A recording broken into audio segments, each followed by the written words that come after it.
Good morning, gang. Happy Wednesday. Yeah, okay. It's still plugging along here.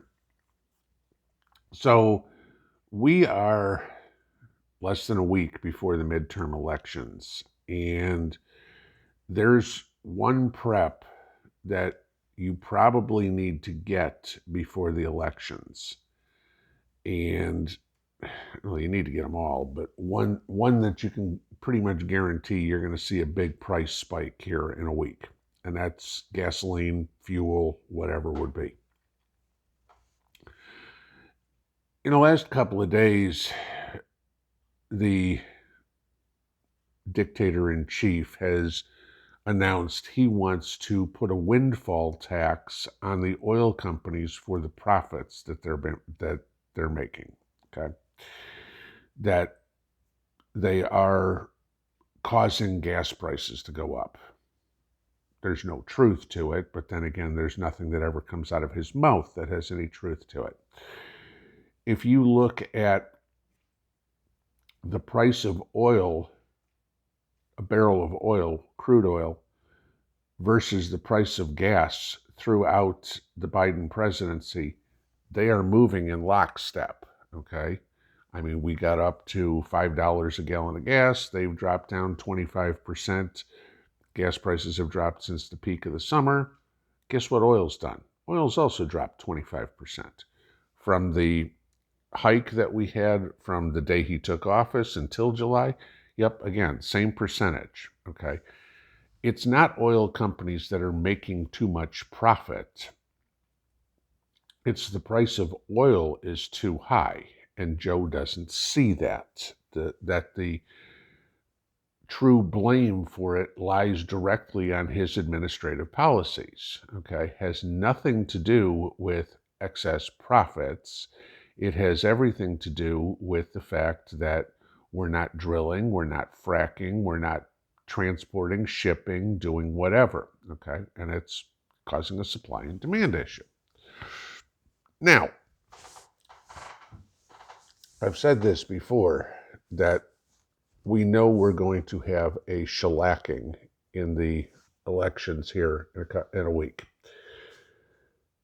And the Democrats will have 7 weeks to ram through anything and everything that they want to do to punish the public. Okay. You voted for the Republicans, we're punishing you. That's literally what's going to happen. They have no incentive after the election to keep oil prices down whatsoever. None. Okay. So they're not going to bother. They're going to push through a windfall tax on the oil companies.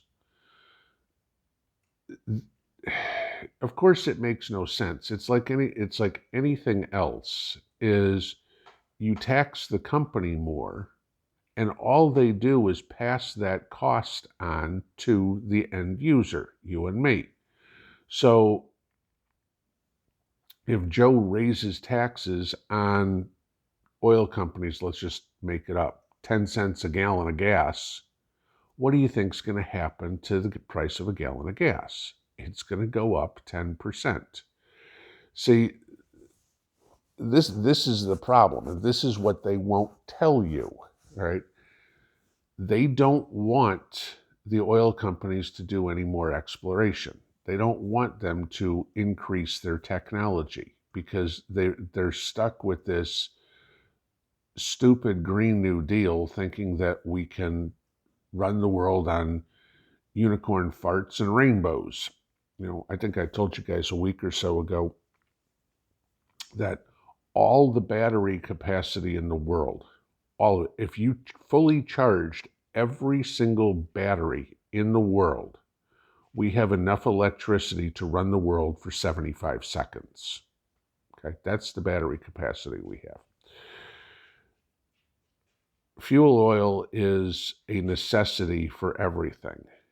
And Joe wants to punish the oil companies. Now, if you raise the taxes or whatever it is, that's going to reduce investment, you know, not going to find new oil fields, not going to invest in new technology to make drilling more efficient, drilling cleaner, whatever you want to talk about. It's just going to hurt. We talk about the train strike, okay? No diesel fuel. We're talking about shutting down refineries, nuclear power plants, anything, coal. We, as preppers, have to figure out some way to survive without these things. This is what the Democrats are. They're throwing the baby out with the bathwater. I told you guys this. They're going to do whatever they can to destroy the lifeblood of this economy, which is fuel.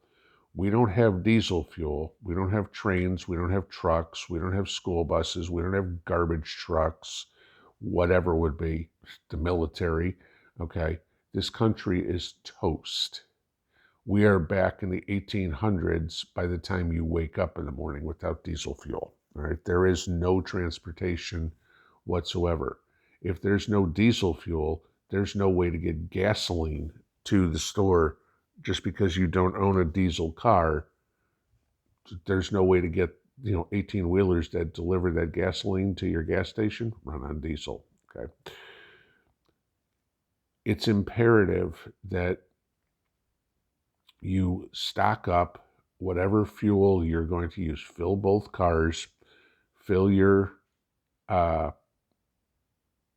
gas cans, get your propane, if you got the little 20-pound barbecue tanks or whatever, get those for whatever you need for the winter. Okay, if you've got a tank of propane that's running low that you heat the house or cook with or whatever, fill it now before the prices go up. If you have the ability to get your heating oil, I hope to God everybody who's on heating oil is already taken care of, because good luck getting that. But this is where we are at. Get fuel this week, because next week, once the Democrats don't care, once it's not an election issue, once the election's over, they're not going to care anymore. It's just like, we've said for a million years, and, everybody knows, the black vote, the Democrats, oh my God, we've got to do something to help the blacks. We've got to do something to help the inner cities, yada, yada, yada, until the day after the election. And then they go, don't care. Okay. Same thing with the people and gas prices. They're going to do whatever you can, jawbone, to keep the gas prices down for another week. And then after that, they're going to turn tail and go, you know what? We're going to raise gas prices. It's not going to affect us. We've already lost the election, and whoever's in is here for another 2 years or 6 years. We'll deal with this in 2024. Guys, stock up while you can, as best as I can say affordably now, because we're going to see a spike in prices in a week. Pinball out.